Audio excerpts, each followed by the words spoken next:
Welcome to the Mind Sensei Podcast. I'm your host, Peter Tas, and I'll be taking you on a journey to the world of martial arts and introduce listeners to some of the most inspiring and knowledgeable practitioners from around the world. Whether you're a seasoned martial artist or a curious beginner, or just enjoy hearing a great story, the Mind Sensei Podcast Down Under has something for everyone. So tune in, sit back, and let us take you on a journey through the world in martial arts. So welcome back to another episode of the Mind Sensei Podcast. I'm your host, Peter Tas, and today we have the privilege of speaking with a truly remarkable guest whose life has been dedicated to preservation, practice, and the history of the martial arts.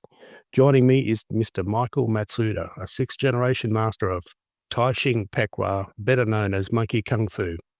He's the only living successor of the rare and demanding art, and one of the few individuals in the world who has mastered it in its entirety. Over the 45 years of training, Mr. Matsuda has become recognized as leading authority in Monkey Kung Fu, having authored several books, produced instructional videos, and written extensively for the martial arts publication worldwide.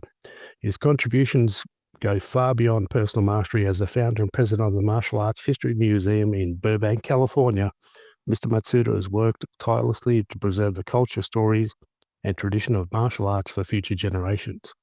His vision given our community a home where history and heritage are celebrated and remembered. It's an honor to welcome to the show someone who not only carries forward the legacy and rare art form, but also dedicates his life to ensuring martial arts and the pioneers are never forgotten.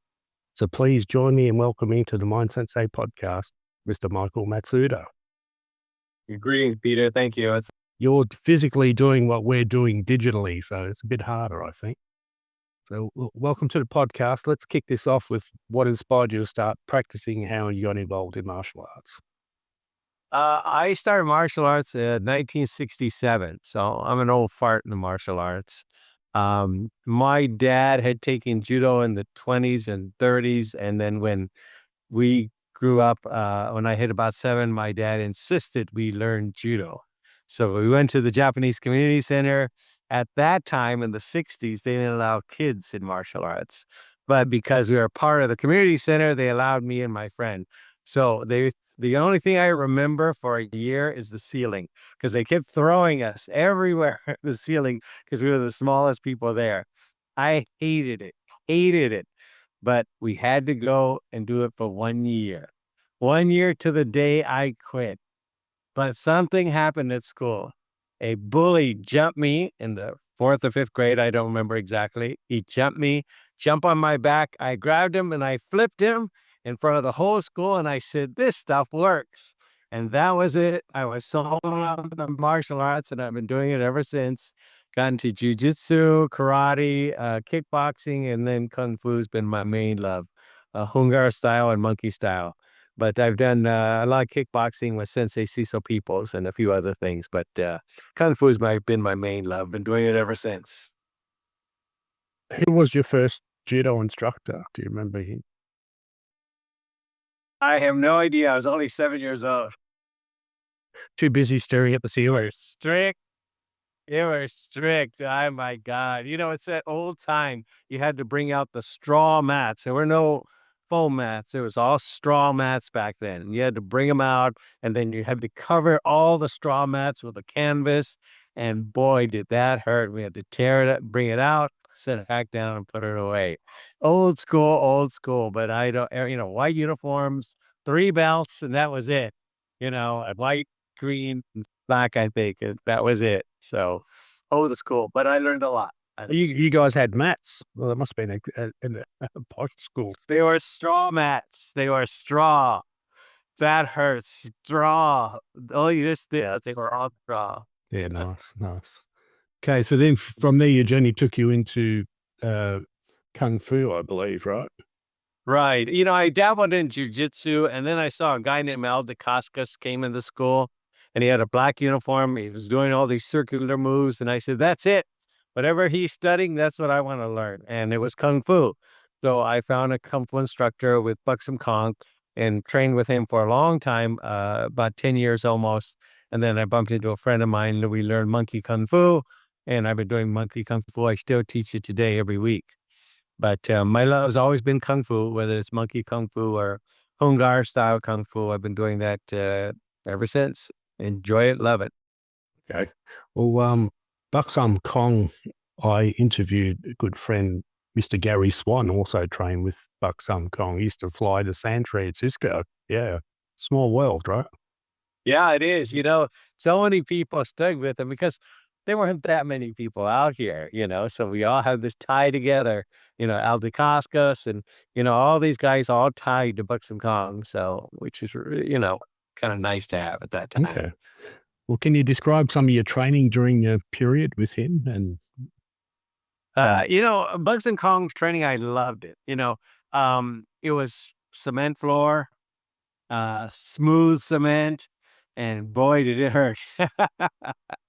You'd sweat on the ground and your foot would go like this and sweat like crazy.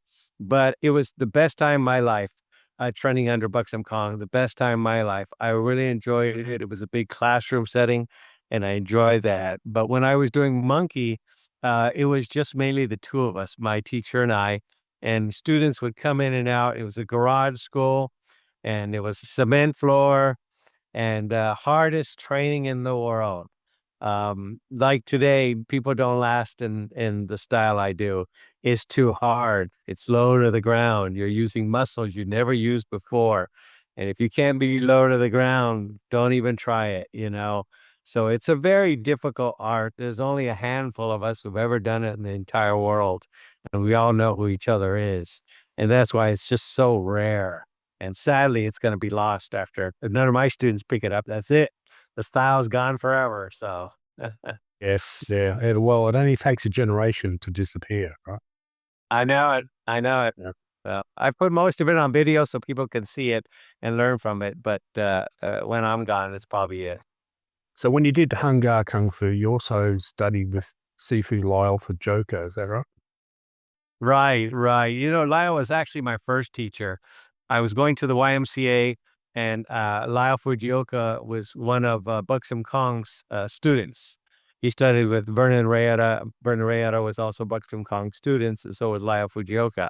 So Lyle was teaching at the YMCA, and then from the YMCA, we studied with him for like a year or two, and then the school was closing down at the YMCA, so he went to the main school in Hollywood Boulevard and trained with Vernon Rayeta, and then Buxom Kong later took over the school.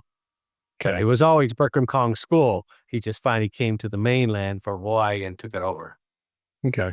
And then how did you get involved in monkey kung fu from there?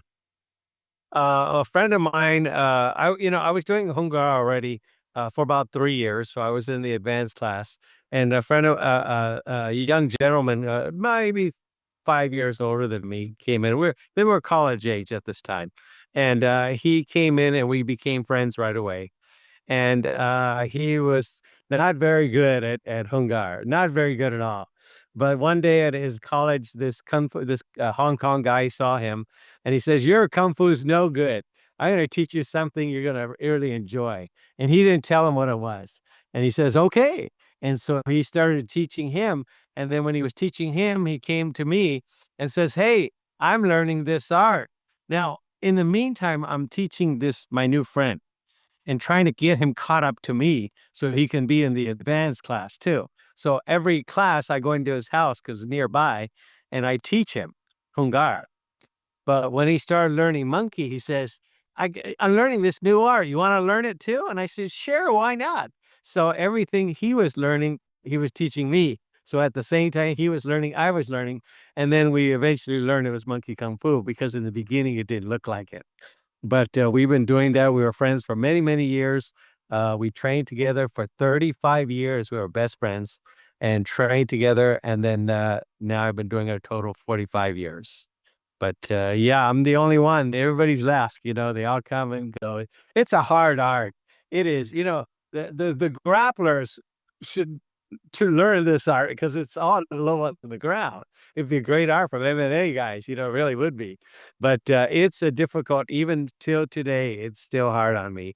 I enjoy it, but it's still, getting low to the ground. It's not that easy.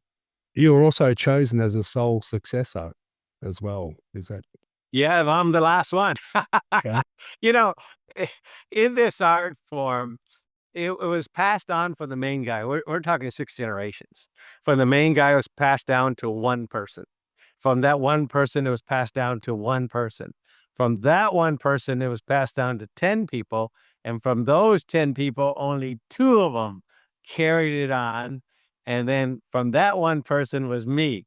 And everybody else, nobody stayed.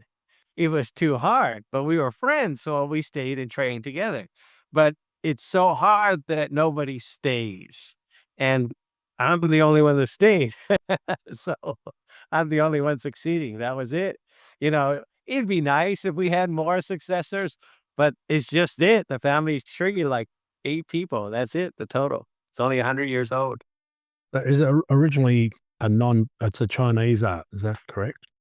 Right, Northern Chinese. Okay. And is anyone still training in China in the art? The ones that were, the main guy passed away, because again, it's only a small amount. And the main guy passed away and his son learned it all, but his son is not even teaching it at all. So, and my teacher before me is not even teaching it at all. So everybody that we know, doesn't do the art. So sadly in America, it's just me. And maybe there's somebody in Hong Kong, but the lineage, it all stopped and nobody carried it on except through me and through the other guy. And that was it. So do you have any students that are coming through? Oh yeah, I have 5 excellent students who know the entire art form. I hope they will continue teaching it when I'm gone. But I have excellent students and they've trained with me for over 10 years and they know the whole system. So I hope they will carry it on. All right. And tell us about Master Paulie Zink. Been training with you for 28 years, is that right?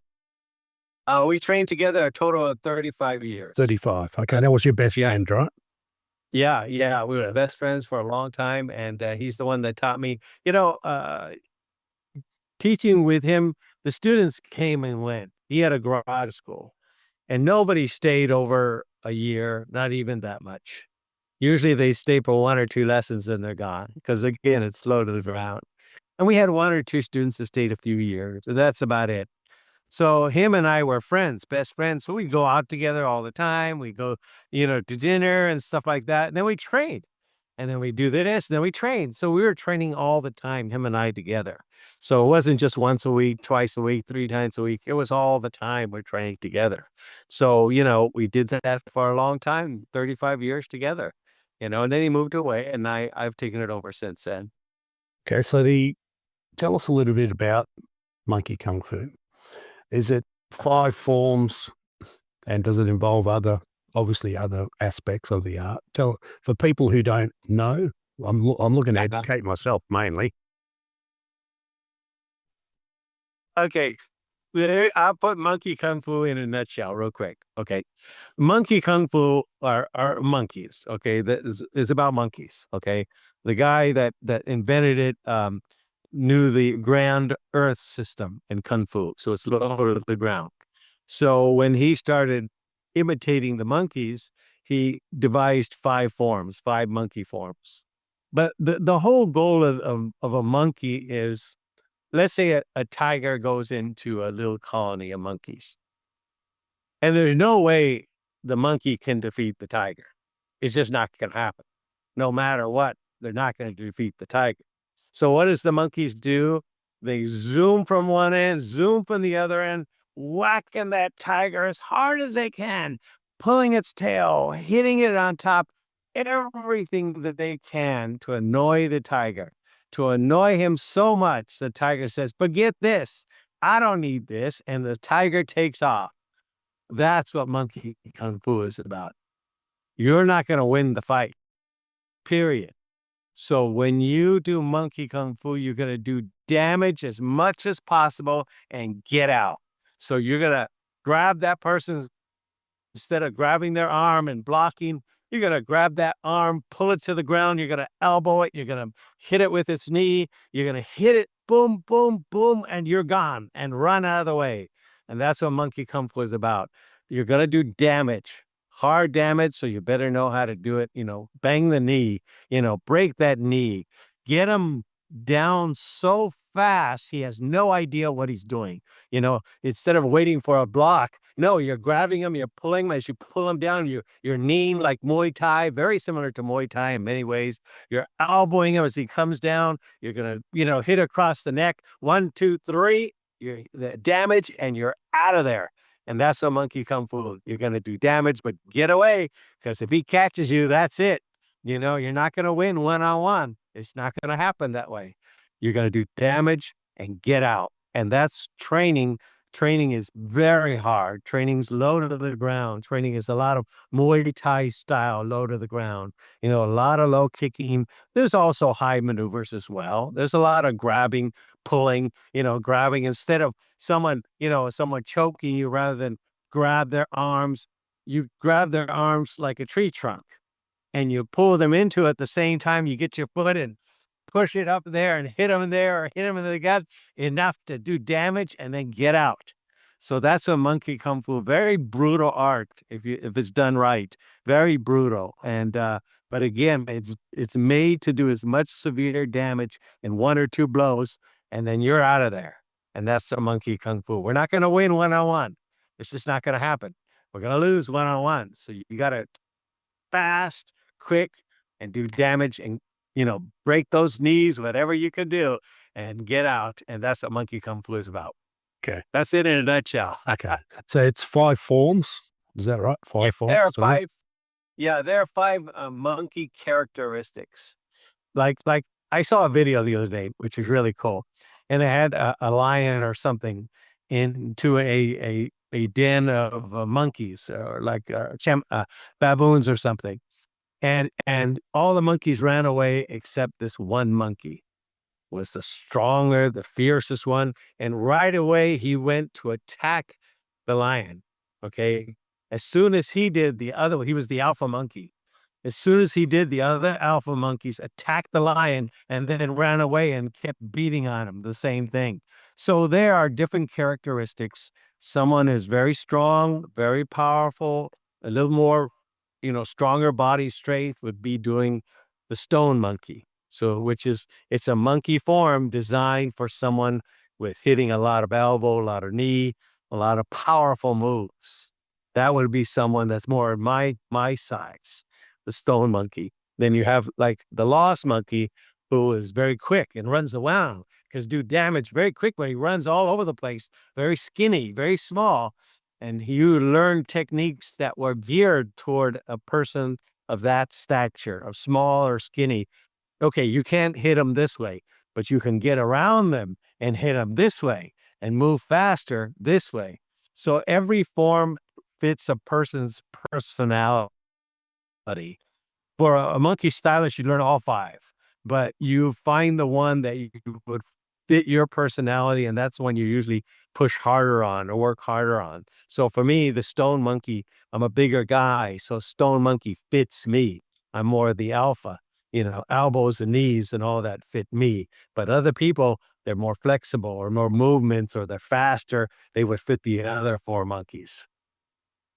So In terms of progression for your students, is it like a SASH based? Do you have a syllabus, or do they learn the forms to get no, most traditional kung fu schools don't have belts at all. Traditional, we kind of have a beginner, intermediate, advanced sort of. We don't give certificates. Old traditional schools never did. And they just continue to advance more and more. And eventually they learn the whole system. But for America, they like to look at belts. So when my students I don't give them anything till they hit black belt. I call it black belt. And what would be equal to karate black belt, I give them the black belts only for America's sake. But in reality, you don't need the belts. You work out, you get as good as you can. It's a way of life, and you just keep doing it and get better, better, better.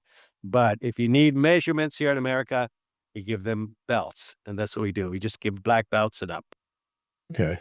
So what motivated you to establish your association, the Monkey Kung Fu Association? So is that forgive me if I butcher it, but the Tashang Kwar Association. Well, there's only me left. Okay. There's only me left. That's it. Nobody else is doing it. So I figured, hey, we'll just form a little group, which are my students, and that's kind of it.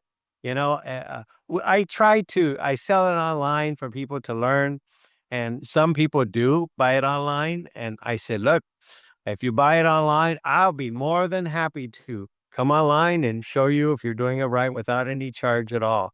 I'm happy to do that. But once they get through a couple of DVDs, they go, this is not for me. Again, this is a hard art, and most people last like maybe a month training in the art. We're talking once a week. They see how low to the ground, how you got to do monkey walks, how you do rolls, and most people don't like doing that. And they're gone. We've had some of the biggest instructors, biggest martial artists join us in class, and they're gone after like 2 or 3 sessions because they don't like being low to the ground. It's a difficult art. That's why it won't survive. I don't think it'll survive, after, another generation, because it's just a hard art to learn. It really is. And people want, especially in America, they want, learn quick and easy and all that. And they want belt system and get up there. Yeah, correct. This is not like that. This is not like that. You're not going to learn how to pound anybody for a while. We're in the now generation. Everything is now. Yeah. And I try to add that the full contact aspect to it, and the bag training and everything else that they originally geared monkey kung fu to be a brutal art. And I want to make sure it continues that way. So that's how I teach and train, the same with bag work and everything, you name it, and making sure my students know what they're doing and know how to use it. Very proud. The website you have for the online lessons, is that what? Do you know what that address is for our listeners? monkeykungfu.com. Okay. Pretty easy. Pretty easy. And I'm trying to put the entire system on there because, again, I know once I'm gone, that's it. Nobody ever recorded any of this stuff except me. That's it. I'm the only one that has it down on video, everything on video. So that way I refresh myself sometimes. My students know it pretty good, but that's it. So I'm putting everything I can on DVD. So again, when I'm gone, at least the monkey style will still be on DVD somewhere, and someone can pick it up and learn it, hopefully. So what's a typical time frame if you're doing twice a week, you want to start monkey kung fu? How long would it take you to get to an equivalent black belt level in monkey kung fu? Oh, there's no saying. There's no saying. We had 1 or 2 students who have wanted to do that. Oh, I want to get a test for my black belt. And I said, fine, you got to learn, make sure you know this, this, this, and this. And they don't. So we just don't promote them if they can't do it. You know what I mean? So there's no time frame. It's up to that person how much they want to dedicate themselves to doing it. And if they do it right, it works. If they don't do it right, it's not going to work. It's just like the monkey rolls. If you know how to roll, you're not going to hurt your back when you're rolling. But if you don't know how to roll, you have some pain. Same thing as a monkey walking. If you don't know how to stretch your ankles, you're going to be hurting for years on your knees.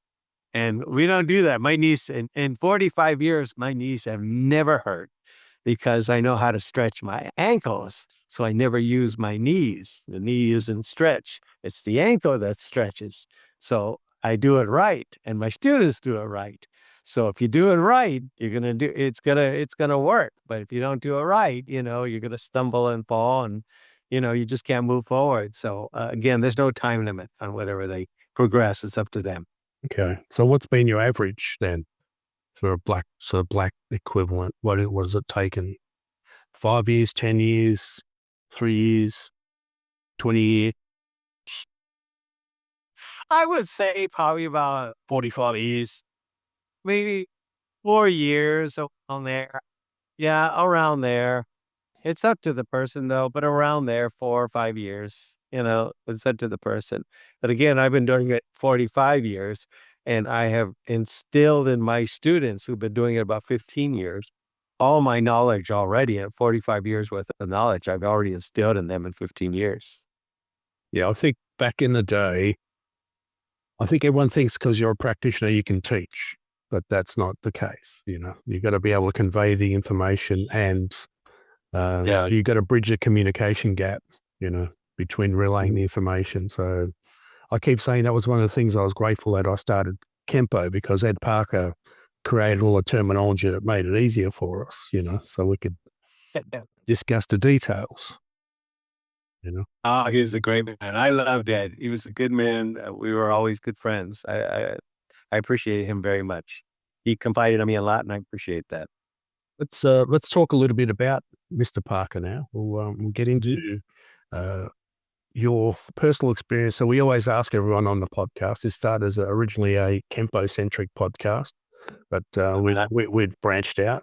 But tell us about your experiences with Ed Parker, because I'm sure our listeners are very excited to hear about that as well. Oh yeah, Mr. Parker was a great, great man. Back in the early days, I was writing for Black Belt and Inside Kung Fu. And I thought the magazines weren't doing the martial arts justice.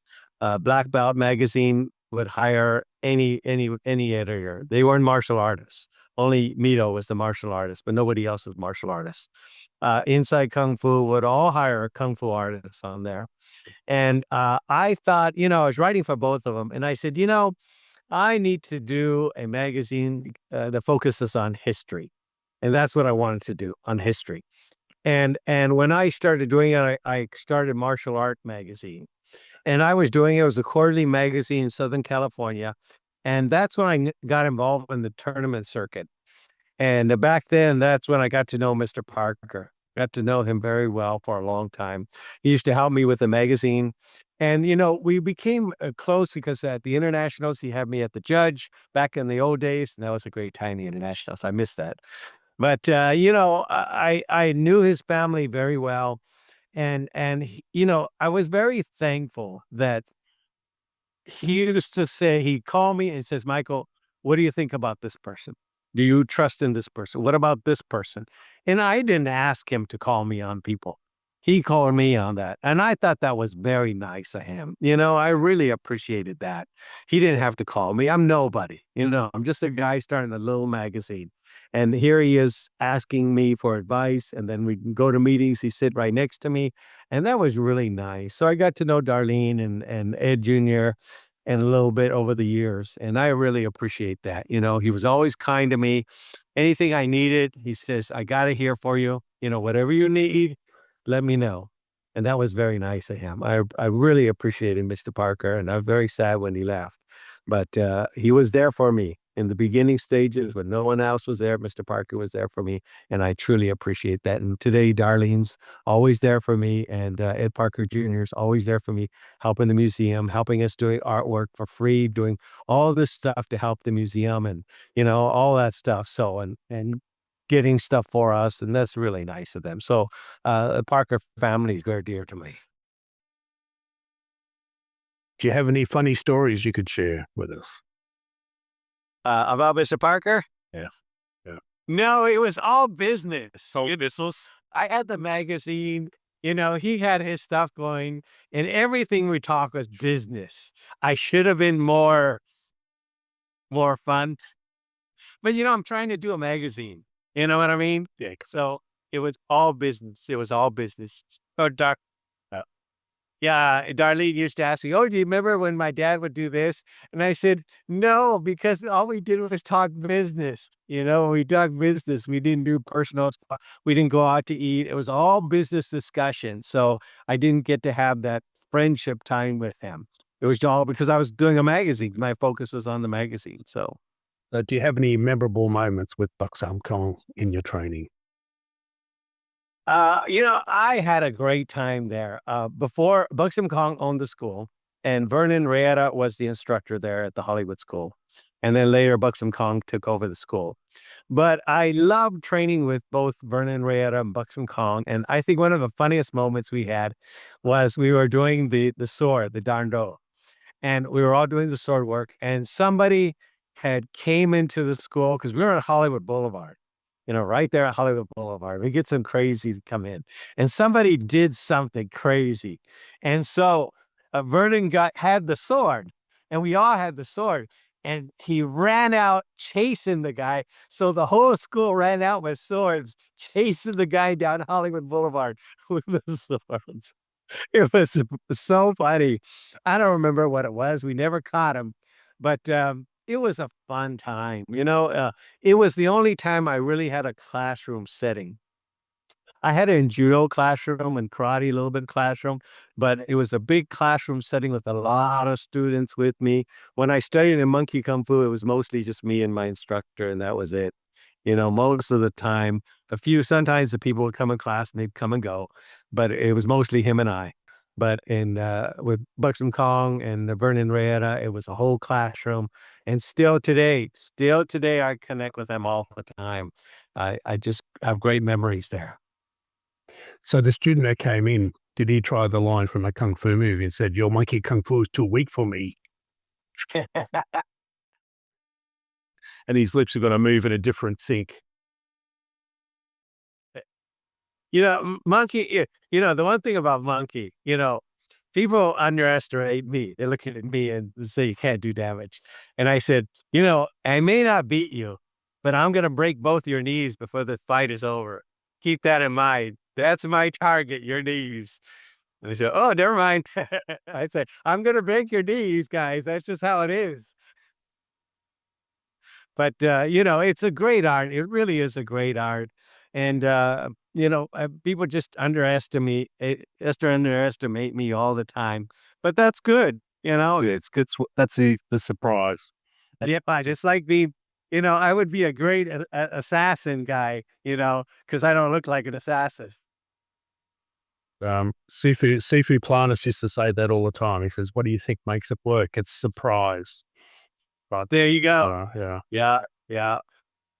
Let's see. All right. So beyond monkey kung fu, and you've had experiences with Wing Chun, you've also studied with Danny Lasano and Cecil Peoples. So tell us a little bit about that experience.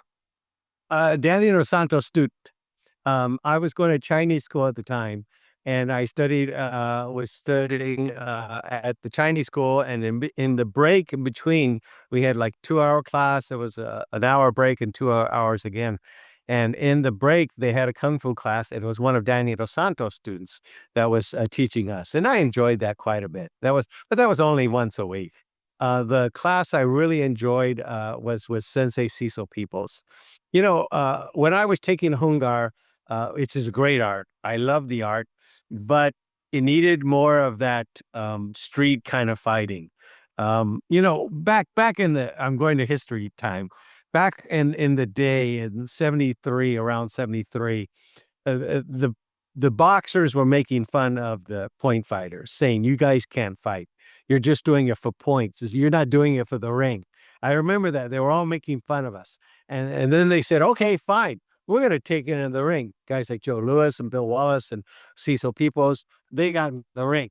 But many of the guys who, I won't name their names, but got in the ring, who were very good point fighters, some of the best, would get hit in the face, and they didn't know what it was like. They didn't know how to box, didn't know, they run out of energy and all that stuff like that. So they needed to learn how to box. And like Benny Ukita said, you got to learn how to bob and weave. You got to learn how to do this. You got to add boxing. You got to add this.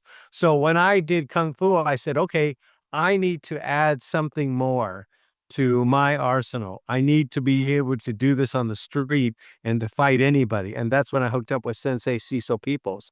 I was doing an article on him for Inside Kung Fu magazine, and then we became friends, and that's it. He became my instructor, and I learned all my full contact training from him. He was a great kickboxer and close friends with Benny Ukitas and, Bill Ryosaki's student, and boy, he trained me well, beat me to a pulp, and loved every minute of it. But when I was finished with him, I knew how to fight. He taught me how to fight, and And I appreciate that very much. It's a different thing when you're not just in the ring, but out in the street, learn how to really fight and do it. And do it and get knocked in the ring by these giants in the martial arts to do it and to come back. And, that was a great experience for me. Correct. I think there's a bit of lack of that these days because everyone, A, doesn't want to lose students. B, Yeah. people aren't as tough as they used to be, I suppose. That's what every generation says. Yeah, and I think every generation just, sort of says, well, I'm going to do this, I'm going to do that. And it's like Mike Tyson said, everyone's got a plan till you get punched in the face. You've been punched in the face before, everything goes to water. Like, yeah, your whole plan changes. So, yeah. Oh yeah.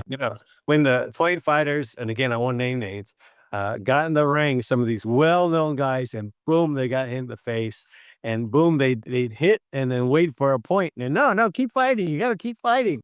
It's a big difference. You got to retrain your thoughts and retrain everything to do all that stuff. So it was a big time in martial arts history. Yeah, definitely. Okay, so what's with your monkey kung fu? You then start to author multiple books and videos and start writing on it. So tell us a little bit about that journey. Well, right before I started my own magazine, right after when I sold the magazine 1988, it wasn't doing what I wanted to do. It wasn't doing enough on history. And someone made me an offer and I said, okay, sold, done. So I sold the magazine and I said, I want to do something to keep history alive. So I started writing books and I said, books come and go. Magazines, who remembers when we used to have magazines? Who was on the last cover? Nobody remembers who was on last month's cover. And I said, this is all going to fade one day. So I need to do something to keep history alive. And that's what I did. I said, I think a museum would be a good idea. But I don't know anything about a museum. I knew nothing about museum. And I didn't want this to fail. So I went back to college for another. I had already finished my bachelor's. I already finished my journalism degree. I got my business degree. But I went back to school for another 8 years to learn how to do this museum, how to learn everything about the museum, how to do marketing, how to do everything I could to do a museum. So in the meantime, I'm doing these books to keep our history alive, doing the Hall of Fame books, doing the Monkey Kung Fu books, doing other books. But in the meantime, I'm building the museum because I didn't want to be just someone to put stuff on the walls. There's no sense in that. Who does that? Just put stuff on the walls and put a label. No, it's going to fail. I didn't want this to fail because I'm investing my life in this. So growing up since the 60s, you get to know everybody. And doing the magazine articles, you get to know Jun Chung and Jun Rhee and Simon Rhee and all these people, all these years. You get to know everybody. So when I decided, once I had enough education, I felt I was going to move forward, I had contacted all these guys, Byung Yu, you name it, everybody, Doug Wong, everybody, and asked their opinion. What do you guys think? What do you guys think about a museum? Dining Williams, all those guys, what do you guys think about it? They said, it's a great idea. We love it. We'll get behind you, whatever you need. So that's when I started going full force and working on the museum and getting books and other stuff about the museum, creating a Hall of Fame and, getting the museum on the road and as a traveling exhibit. And that kind of started it. So the books were a great idea. But again, I needed more than the books to keep our history alive. And nobody was doing it. Nobody was doing it. The magazines, knowing, when you write for the magazines, you get to know them. You get to know why they put people in there, why they don't, why they do this and why they did. I didn't like any of it. Didn't like any of it. And you get to know them, and I didn't want that. It's called advertising budget, right? Yeah. I wanted something to be with integrity. And that's why I started the museum. Tell me, I'm curious, how does the History Museum on the road work? Like, how did that work? Did you take it places or was it on your bike and you just showed people? Like, Well, I wanted to take the museum to not just martial art places. I want to take it to different places. So I had started with a few tournaments. I took a table out there and pushed the museum, but nobody was paying attention because they were entering the tournament. They didn't need to give me the time of day. They were busy So living the present rather than visiting the past, right? yeah. So I said, okay, I need to take this on the road and go to different conventions, Asian conventions, and this convention and that convention. So I called up the conventions, each convention, and I said, look, we are a nonprofit. I wonder if we can get a booth from you. And they said, sure, no problem. The museum? Great, love it. We love museums. Okay, great. I had a small table, 10 by 10. I did it at a few conventions and everybody loved it. They said, this is really good. So now they're calling me saying, hey, why don't you bring the museum here? And we won't just give you a 10 by 10 booth. We'll make it 10 by 20. Then it got to 10 by 30. Then it got to 1,000 square foot booth. So they were now paying us. They pay for the truck. They pay for me and my friend to drive the truck, get there a day early, set it up for the whole weekend, stay at a hotel, and then come back. So they pay us enough to do that. So we did that every month. We did that for like 3 years. Someplace in the United States, mostly close by, but someplace in the United States that we were going in from SeaWorld to Long Beach Aquarium to you name it. People heard about us, and we now had 1,000 square foot booth. Now, the trick is to have stuff to fit in 1,000 square foot booth. That was the trick, but that was the easy part because I'd grown up with Douglas Wong. I'd grown up with, Betty Ukitas. I grew up with these people since I was young. So when I did the magazine, they got to know me. So I said to them, can I borrow this lion head? Sure. Can I borrow this weapon? Sure. Can I borrow this? And that's what they did. Everybody, especially Doug Wong, gave us their stuff, trusted us with it.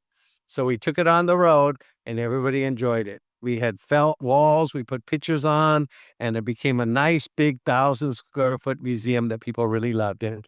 And once we felt they loved it, then we felt, okay, we're going to go forward with a brick and mortar place. And that's what we did later on. That's pretty cool. That's pretty cool. Good story. Yeah, I was doing the traveling exhibit. If it wasn't going to work on the traveling exhibit, I would have just killed it right there. Because if people weren't interested, there's no use in doing it.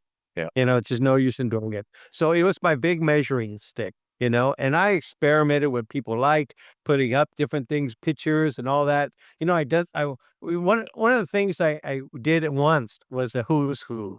I put these well-known martial artists, their pictures up, put their little bios, and nobody paid attention.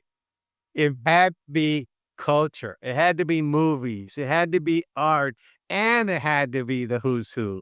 It had to be a whole mix of things. Yeah. And that's when they liked it. But they didn't like it when it was just about that This person photo, or that. yeah. I think it's photos because anyone can print a photo in a bio. They're not really interested. They want to see, tangible objects, right? Yeah. Right. Yeah. Like I kept saying, why isn't there one of Ed Parker? Well, I created one, right? Because there's one of all the other masters. And then unfortunately we had friends that would pass away. So then I went, okay, well then, so I've got Steve LeBounty. Oh, that's nice. And then I have, Bob White. Oh, wow. Wow. And then a friend, Dennis Canazzo. Oh, wow. Yeah, no, little Rushmore. And then I was still going here. Frank Troyer. Oh, Frank. And then recently, Great guy, Frank Troyer. Huck Planis. Oh, gosh. Doing the martial arts in 1967, I have had the wonderful honor of growing up with these guys, the Tracys. I knew the Tracys back in the day, to see Al DeCascos back in the early days, to see, Fumio Demura and all those guys from the early days come to America, Arkwai Wong, get to know Arkwai Wong, get to know these guys. since the early days till, till I am now. And what a privilege it has to know Mr. Parker, to know these competitors who competed, to know icons. And, it's just an honor for me to have lived it. John Corcoran, you remember John Corcoran? John Corcoran was one of my biggest helpers. He just helped me so much. And he says, Michael, we were there. We were there. We can say that we were there. And I said, yes, we were, sir. We were there. So unfortunately, I started in 92, so Mr. Parker was 2 years gone. So for me, all these guys are my Ed Parker. So, but I can say that the art is still alive through the gentlemen that have passed down to the rest of us, So, yeah, it's pretty cool. It's pretty cool. But through these gentlemen like yourself, through the podcast, I'm not forward in going back. I don't mind walking up to people I don't know and asking them stories and questions. And everyone's very accommodating, as you'll find with the museum. Like people think, oh, I don't want to go up and talk to them. I'm just a little old guy from Australia, but they're very open and inviting when you talk to them. So yeah, very cool, very cool. So do you so you're the founder of Monkey Kung Fu. Uh-huh. Um, I'm not the founder. No, I'm no, not. I know that. Yeah. So the founder of Monkey Kung. Do you have a decent photo of that? It was 1911 around there, so there were no photos back then. The only one we have is the third generation guy. Let me get you his picture real quick. I'll go grab it.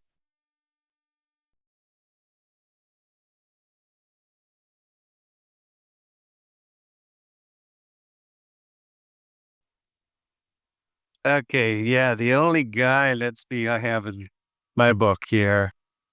Let's see if I have his. Yes. I'll have to add you to my what do I call it? My pilgrimage list. This is the third generation right there. Okay. And then let me see if I think I have the second generation in here.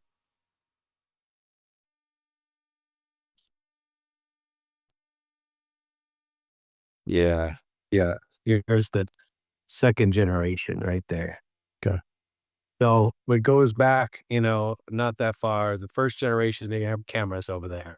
And what's your book called there? This one's called Monkey Kung Fu. Monkey Kung Fu by Michael Matsuda. Okay. History and tradition. Okay. Yeah. Let our listeners get interested in that. Available on Amazon and at the History Museum. See, donate on the proceeds of the museum. Yeah. Tell us a little bit. Let's move on to the museum now. Okay. I think it's a major focal point, and a lot of people probably know, but around the world, a lot of people probably don't know about it. So if they're coming to America, definitely a place to go and visit. Tell us how it started and how you got to where you are today. Over the years doing the magazine and writing the books and stuff, I realized that nobody is doing anything to keep our history alive. Kwai Wong, who I had the privilege of knowing, when he was gone, hardly anybody remembers who he is now. And I said, oh my God, all these people I had known over the years and grew up with are slowly fading away and passing away. And if we don't do something, nobody's going to remember them. Nobody's going to remember them. They're going to be a footnote maybe in someone's passage, but nobody's going to remember them. So I thought, I'm learning some of the tools. I know how to do this already. And I think it would be nice to have a museum to keep our history alive. And I'm just the pebble that was thrown into the pond and the guy who started the whole tidal wave. That's all I am, because it's on its own. It's its own museum. But I'm just the guy that, devoted his time and effort and felt that we need to keep this alive. This was the greatest part of my life, and it's the greatest part of so many of our lives, the martial arts. And I said, what better way to say thank you to the martial arts than having a museum so people can remember. I remember Cecil Peoples would say, I want my great, great, great grandkids to know what their great, great grandfather did, because if we don't, you know, Salvation Army and people's uniforms are going to go right to there when they die if they don't have it someplace like a museum. I tell people that all the time. I ask for uniforms all the time. And I said, guys, some people are very hesitant. I understand that. I understand. But I say, guys, if we don't have it here, somebody's going to die and it's going to go in the garage sale. It's going to be out in somebody's garage sale or used as a rag or something like that. And so all that history is going to be gone. I mean, the internationals, how many people remember the Long Beach International Karate Championships under Ed Parker? It was the greatest tournament in the world. I love that tournament. My God, it was in the Long Beach arena and we walk around the arena. I didn't even compete. I just went to have fun. And I walked around and I bumped into everybody I knew because it was a huge reunion. Brendan Lyle was there. Al Novak was there. Everybody, John Natividad, all these guys, Chuck Norris, everybody was there back in that time frame. And I got to see everybody and how great that was. And I said, in a few years, nobody's going to remember the Ed Parker's Long Beach International Karate Championships. Nobody's going to say, oh, is it Ed Parker who did that? We have Kempo students that come all the time who have no idea who Mr. Parker is, no idea who he is. We have students that come on our tours. We do a lot of tours. And out of just this last group is the exception. But in all the tours, I said, okay, who remembers who Chuck Norris is? Nobody. Who remembers who Bruce Lee is? Nobody. Not one kid has ever raised their hand and said they knew who Bruce Lee is. So we're losing the whole, history of martial arts. And I said, how sad that would be. So I will do my best to keep it alive. I'm doing my best. I love Walt Disney. I like to talk about Walt Disney all the time. And I say, look, Disneyland was not his dream. The movie studio was his dream. All that was his dream. Then when his kids started playing in some dilapidated place with, merry-go-round and all that, he says, I need to do something to make it better. I need to create a park, something that the kids can enjoy. And he started out a small thing and then it started getting bigger. Then it became his dream to create Disneyland. But it wasn't his dream before, not until his kids were, at the park. It became his dream. The museum was never my dream. I was hoping to keep history alive through the magazines, through the book, but then it became my dream. It became necessary because nobody was doing it. And I said, none of the historians are doing it. Now they're almost all gone. Nobody's doing it. The magazines aren't doing it. Nobody's doing it. Nobody's even talking about it. So I said, I'm going to do it. I'm going to do a little at a time, little at a time, little at a time, till we can build to a place. So that's why I started. It became my dream, and now it's my total dream, and it's my life. But it wasn't my dream in the beginning, just like Walt Disney. It became my dream, and I love doing this. I really love doing it, and we do it very professional. I went back to school to learn how to do all this stuff, as I'll take you around later, and to create this place. You've been here before, so you've seen it, right? You haven't been. No, I haven't been yet. No, I haven't been yet. No. I when I came over, I had all my trip planned, but I had the old address, and I'm like, oh, okay. It threw a spanner into the works, But it'll be on my pilgrimage for my next trip. Yeah. We're very proud to way it designed. I have an artist, my background as well. I'm a former Disney artist from years ago, back in the 70s. But it has that Disney flavor here. Again, Walt Disney, someone I look up to, and to build something from nothing, it was tremendous to build Disneyland in 1 year, tremendous. And I said, we can't do Disneyland. We can do something exciting. And that's why I'm very proud of what the museum has become. It's very professional. People walk in the door with that wow factor because, again, I didn't want to put stuff on the wall. What is that? You need to entertain, you need to educate, you need to show people in a different way how our history is and how it relates to us and how it relates to everybody. So I thought it was important that we have a museum. So your new location, tell us a little bit about how big is the new location? Whereabouts are you located? Well, we were in Burbank before. Burbank was our second place, and it was only 1,600 square feet. And we used the outside as a theater, so another 1,000 square feet as a theater. And we did everything outside. The rain would come, I have to do canopies over the outside. It was a no ordeal, but boy, we did a lot of great stuff there. We honored so many people who are now gone. We honored Richard Bustillo a few months before he passed away. We did a lot of stuff. And now this place is 8,000 square feet. So we're able to have a theater inside. We're able to expand our area. We even have a museum store. So when people come in here, they say, wow, this is a museum. So I'm very proud of that. I'm very proud of what we've done. When we closed the Burbank facility, it was an overlap, and we had to close it and open this place as quickly as possible because the rent's not cheap. So they gave us a little extra free time, and in 4 months, I was here every day building this place. I grabbed my friend who learned contracting. He taught me contracting. We made the walls. We put up everything. I did all the design. I did the graphics. I did everything. We recruited another friend of mine to help us out a little bit, but it was me mainly the whole time. And my friend was there about 4 days a week helping me out. I was there the rest of the week. And then my other friend was there once in a while. But we built the whole thing in 4 months and had it ready for the public. And I'm very proud of that. I lost about maybe 15, 20 pounds in those 4 months. It was so much hauling drywall, hammering. Oh my God, work I've never done before, but it was a lot of fun. Old school workout. Old school workout. Oh yeah, yeah. I lost it.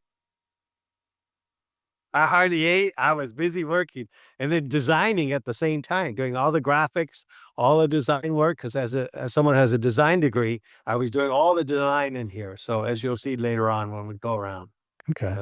And so what kind of exhibits do you have there? Well, we're very proud of that. When we had it at Burbank, I had a small space and I was limited to Asian exhibits, featuring China and Japan, Korea, the Philippines, Thailand, and all that. But the goal of the museum is not just to teach punch and kick. The goal is to teach about art, history, music from different Asian countries and how it played a role in the samurai and the taiko drums and the tea ceremony and all this, how it played a role in the martial arts, how it played a role in Chinese history and Japanese history, in the samurai outfit and the suba and all that. And then how that artwork and all that combined connected with martial arts history. And that's what I wanted to show, to have that connection of art. Like, the samurai didn't just wield the samurai sword. They learned how to do poetry and music to better have that yin and yang, to have more fluidity by learning all this stuff. And that's what I wanted to do here, to learn about art and music and how it connects with the martial arts, how the music of the Thailand, Thai boxing and all that, and the instruments, the taiko drums and the stances and all that.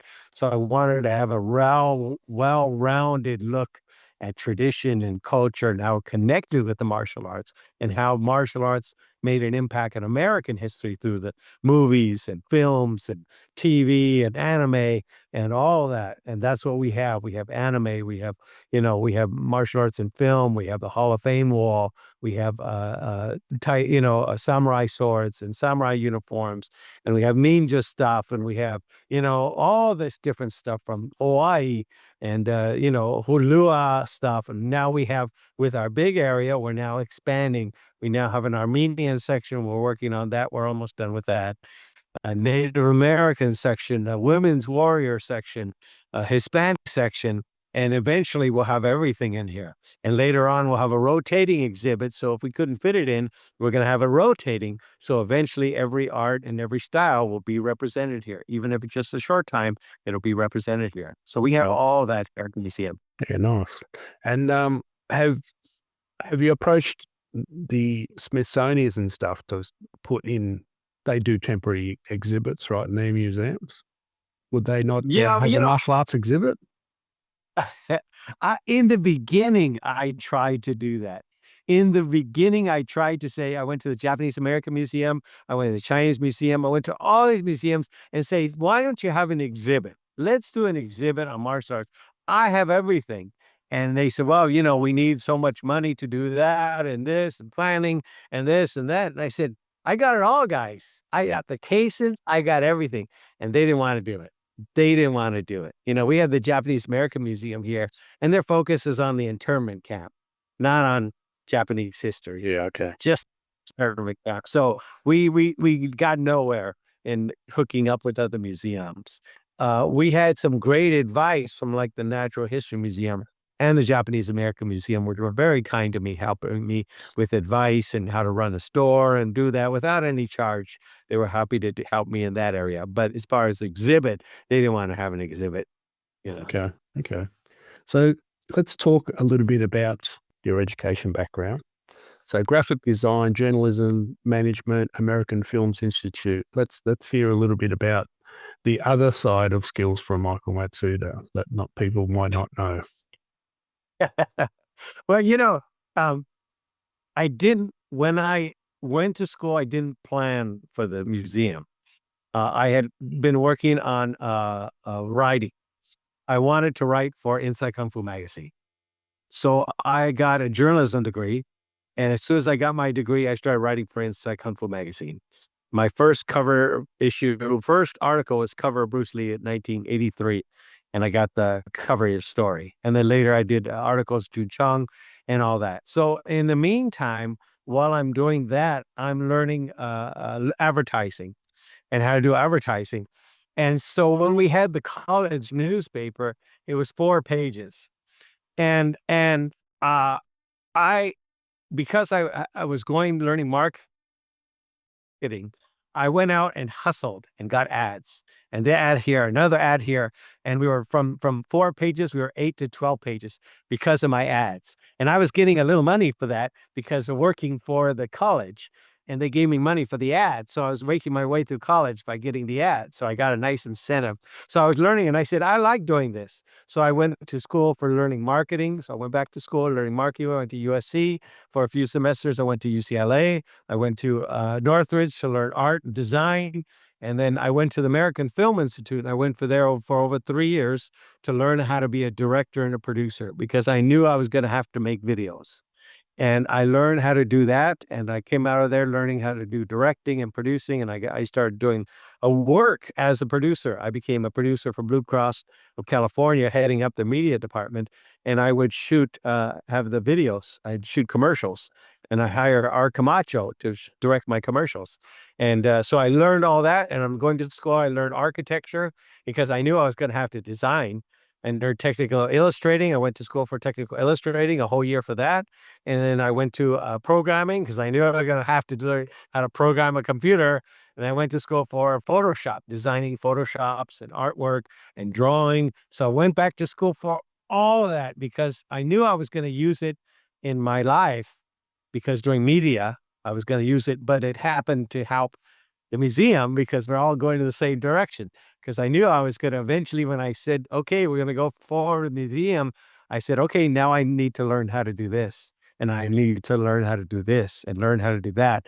And that's what I did. So I went to every school that I could, besides getting a bachelor's degree and other degrees, I went to go and learn what I needed, what I was going to need to do editing. I learned how to do editing, and to learn how to do it and actually work it because I knew I was going to have to do it. I edit every day, so I needed to go back to school, to every school I could think of that had what I needed.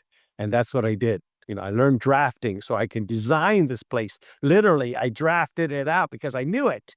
So knowing all this stuff, like this t-shirts I've designed and all the graphics and stuff I designed because I learned it, how to do it.